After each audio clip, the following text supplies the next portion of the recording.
Hello hi guys, आपका स्वागत है आपके अपने पहले चैनल रिमाइंडर क्लासेस में।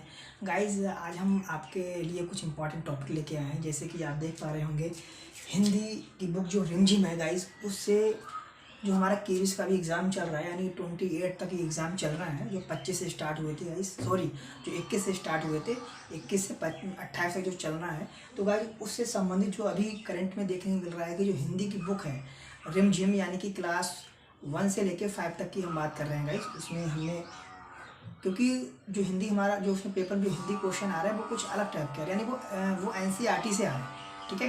तो जो एनसीईआरटी जो बुक है उससे आ रहा है, तो उसी के रिगार्डिंग गाइस हम कुछ आपके लिए इंपॉर्टेंट कवि एंड कविताएं लेके आए हैं, जिनके बारे में और कुछ हम आपको ये किसका क्या रोल था उस कविता में, तो उसके बारे में हम आपको बताएंगे गाइस। हमने आपको ये पहली एक जो कविता जो आपके लिए दिया है, यानी चुनौती हिमालय की यात्रा, वर्ण के लेखक कौन है, यानी कि ये कविता होगी, फिर इसके कवि हैं। हमने बहुत सारे आपके लिए लिए हैं और हम आपको आगे भी इसी टाइप के हम आपको प्रोवाइड कराएंगे, जो ये बिल्कुल सही है और जो आपके एग्ज़ाम में आपको देखने को मिलेंगे, ठीक है गाइस। तो पहला हमने आपको लिया है इसके लिए कि चुनौती हिमालय की यात्रा, वर्ण का लेखक जो है वो किसने इसको लिखा है, तो ये सुरेखा पढ़दिकर करके हैं, इन्होंने इसके लेखक ये हैं गाइस। उसके बाद में दूसरा एक क्वेश्चन आता है गाइस कि सरहुल शब्द क्या है। तो सरहुल लोगों को पता नहीं चला कि सरहुल क्या है, किसी का नाम है या त्यौहार है या क्या है। तो गाइस, ये क्या है, सरहुल एक त्यौहार है। जो त्यौहार कहाँ होता है गाइस, ये सरहुल जो त्यौहार होता है ये दोस्तों झारखंड में मनाया जाता है। ये भी आपका एक टॉपिक इंपॉर्टेंट है गाइस, ये क्वेश्चन आपका इंपॉर्टेंट है कि हो सकता है कि आपको फिर आपसे ये ना पूछे कि सरहुल क्या है, ये पूछे सरहुल त्यौहार कहाँ मनाया जाता है। तो ये कहाँ होगा गाइस, झारखंड में होगा, ठीक है। ये आपको बहुत अच्छे से याद करना है गाइस। तीसरा हमारा आता है कि खिलौने वाला जो कविता है, इसके कवि के रचनाकार कौन है, मतलब इस कविता के रचनाकार कौन है गाइस। तो उनका नाम है सुभद्रा कुमारी चौहान, ठीक है गाइस। ये बहुत ही इम्पॉर्टेंट कविता है गाइस, इसको आपको अच्छे से याद करना है, ठीक है।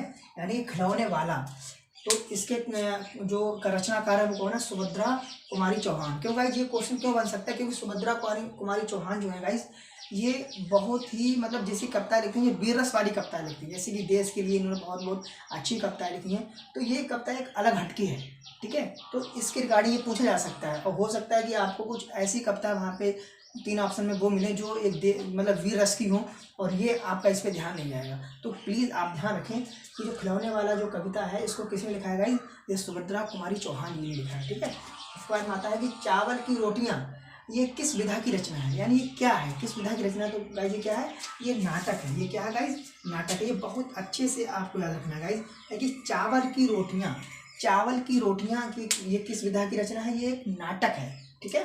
फिर आता है कि पड़क्कू की सूझ किसकी रचना है, पड़क्कू की सूझ गाइस, बहुत ही इंपॉर्टेंट है। बिकॉज क्यों है, क्योंकि जो रचनाकार इसके हैं रामधारी सिंह दिनकर जी, उससे रिगार्डिंग है, क्योंकि ये बहुत ही अच्छे कवि माने जाते हैं, ये भी आपको पता होगा। तो गाइस देखो, क्वेश्चन वहीं से बनता है, जो इम्पोर्टेंट व्यक्ति होता है तो उसके रिगार्डिंग पूछी जाती है उसके हिसाब से। तो ये इसका नाम जो है, ये पड़क्कू की सूझ, इसके रचनाकार कौन है गाइस, तो ये है रामधारी सिंह दिनकर। फिर आता है हमारा बाग आया उस रात, ये किसकी रचना है, यानी किसकी कविता है, ये है नागार्जुन की। बहुत ही इंपॉर्टेंट है, हमने आपके जो भी लिया है वो इंपॉर्टेंट लिया है और क्वेश्चन बनने के चांसेस रहेंगे यहाँ से, ठीक है। हमने ये सब कुछ नहीं लिया, लेकिन जो लिया है वो इंपॉर्टेंट है गाइस, ठीक है। यानी कि बाग आया उस रात, इसके कवि कौन है, यानी कि नागार्जुन जी, ठीक है। फिर आता है कि बिना जड़ का पेड़ के मुख्य पात्र कौन है। अब हमने क्वेश्चन देखो गाइज, राइटर से भी आ रहा है, बट उसके पात्र पूछे जा रहे हैं कि उसमें इस कविता में कौन सा क्या पात्र था, किसका क्या रोल था। तो ये है कि बिना जड़ का पेड़ के मुख्य जो पात्र थे वो गोनू झा थे, गोनू झा, ये आपको याद रखना है, ठीक है। बिना जड़ का पेड़, इसका जो मुख्य पात्र था वो कौन था, यानी कि किसका मेन रोल है उसमें, ये सारी चीजें होती हैं, गोनू झा की, ठीक है।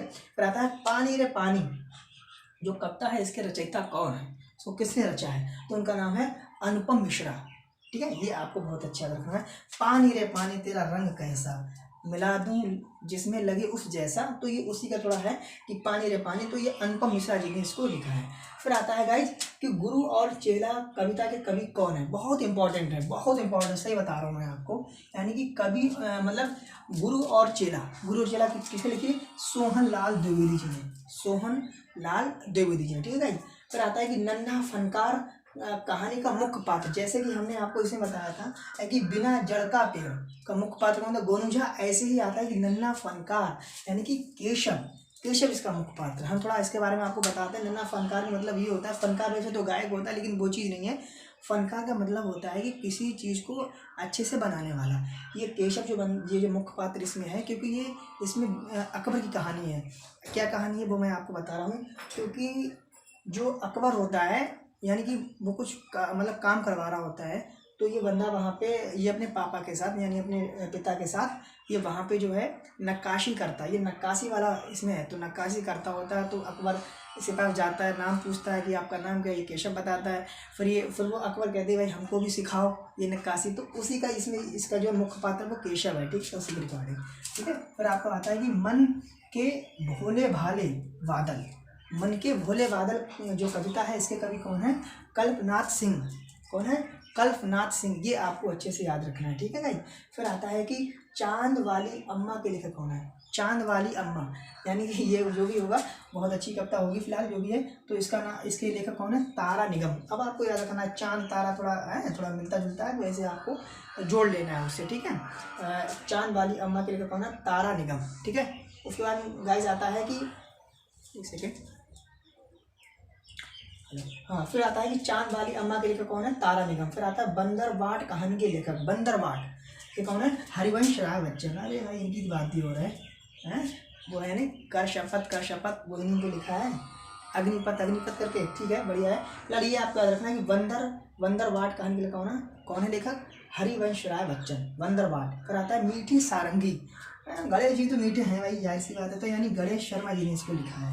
मीठी सारंगी जो कविता है इसके कवि कौन है, गणेश शर्मा, ठीक है। फिर आता है सबसे अच्छे पेड़, मतलब कोई कविता है और उसमें बहुत सारे पेड़ दिए हैं, तो उसमें ये बताया गया कि सबसे अच्छे पेड़ कौन से उस कविता में बताए गए हैं। तो आपको ऑप्शन तो बहुत डिफरेंट टाइप के मिलेंगे, कोई सा भी उसमें पेड़ होगा, लेकिन आपको याद रखना है आम, नारियल एंड केला। ये आपको तीन बहुत अच्छे से याद रखना है, समझिएगा। आम, नारियल और केला सबसे अच्छे पेड़, तीन उसमें बताए गए हैं उस कविता में। कविता का नाम हम आपको आगे वीडियो हम आप बनाएंगे, उसमें हम आपको ज़रूर बताएंगे, ठीक है। कि तीन जो सबसे अच्छे पेड़ जो तीन बताएंगे वो कौन से सबसे अच्छे तीन पेड़ हैं। तो वो तो है फिलहाल आम, नारियल और केला, लेकिन वो कविता कौन सी है, इसको किसने लिखा है, ये हम गाइज आपको आगे वीडियो बनाएंगे, उसमें हम आपको ज़रूर अच्छे से बताएंगे, पूरा डिफाइन करेंगे। बट गाइज आप इसको अच्छे से देख लेना, स्क्रीनशॉट ले लीजिए। बट ये आपको अच्छे से याद करके जाना है, ये समझिए, क्योंकि 25 का सेकंड शिफ्ट का हमने पेपर दिया है। हमारे में कौन से क्वेश्चन आया था, हमारे में ये आया था, मैं आपको बता रहा हूँ। बाघ आया उस रात को, नागा जो हमने पढ़ रखा था पहले, तो मेरा सही है फिलहाल। तो मैं भी आपसे रिक्वेस्ट कर रहा हूँ, जैसे ये आया है तो ये भी आ सकती हैं, चावल की रोटियाँ। तो गाइस आप अच्छे से इसको पढ़ के जाएँ बढ़िया से, और आप में एक बार कमेंट बॉक्स में कमेंट करें कि आपको किस पार्ट की, किस लेसन की आपको और भी रिवीजन की चाहिए। फिलहाल हालांकि हम तो बनाएंगे, और आगे और बहुत अच्छे कवि की कविताएं हम आपको बताएंगे, उनके जो मुख्य पात्र हैं वो बताएंगे। थोड़ा हम आपको ओवरव्यू भी देंगे जिससे कि अच्छे से आपको समझ में आए, ठीक है। हम यहीं की वीडियो समाप्त करते हैं, और जो भी क्वेरी है आप हमारे कमेंट बॉक्स में कमेंट कीजिए, और आगे वीडियो कौन सी बनाना है उसके बारे में सजेस्ट कीजिए। Okay bye, thank you so much.